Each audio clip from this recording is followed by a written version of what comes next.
Assalamualaikum warahmatullahi wabarakatuh. Perkenalkan, nama saya Desyuranarti, NIM 20073035 dari Prodi Pendidikan Teknik Otomotif.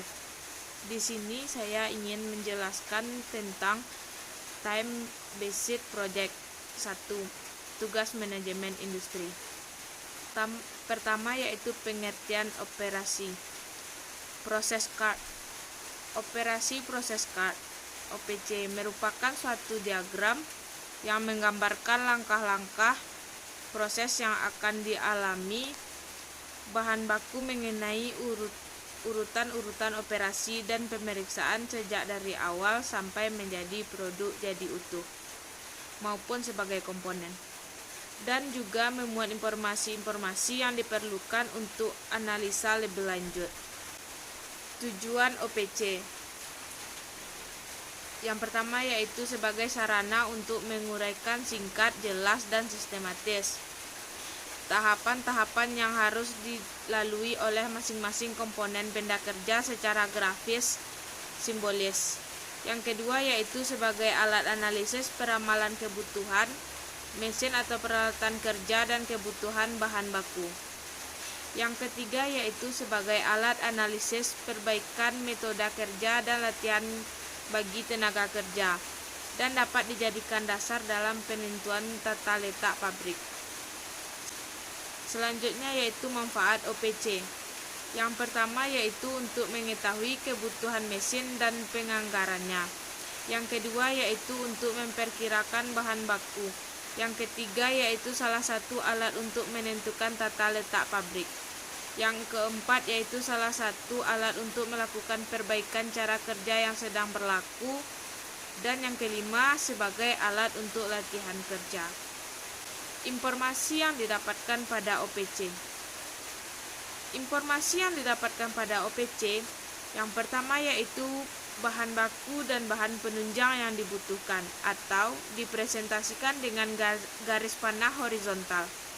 Yang kedua yaitu operasi yang dibutuhkan pada masing-masing komponen atau bagian dari bahan baku atau dipresentasikan dalam lingkaran waktu yang dibutuhkan dalam proses. Yang keempat, mesin atau alat yang digunakan dalam operasi. Selanjutnya, prinsip-prinsip penyusun OPC. Yang pertama yaitu pada baris paling atas terdapat kepala peta atau Operation Process Card dan identifikasi lain.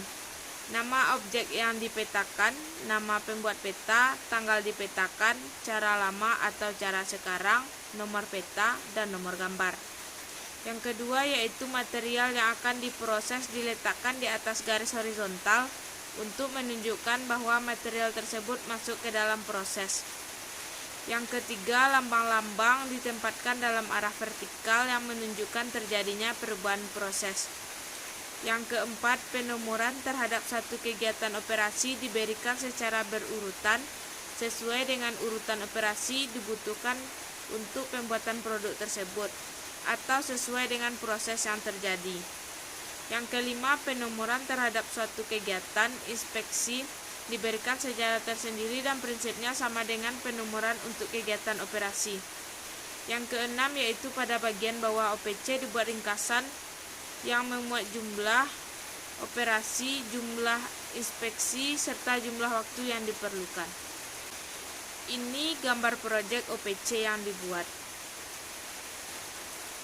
Selanjutnya, peta rak minimalis. Peta proses operasi menggambarkan rangkaian keseluruhan bahan yang kemudian diproses sampai akhir hingga menjadi produk akhir, yaitu rak minimalis. Peta ini memuat informasi tentang waktu yang dihabiskan, material yang digunakan, dan alat mesin yang dipakai. Peta proses operasi ini terdiri dari 5 komponen, yaitu papan panjang, papan alas, papan pendek, papan sekat, dan papan belakang. Cukup sekian video dari saya. Kalau ada salah, saya mohon maaf. Wassalamualaikum warahmatullahi wabarakatuh.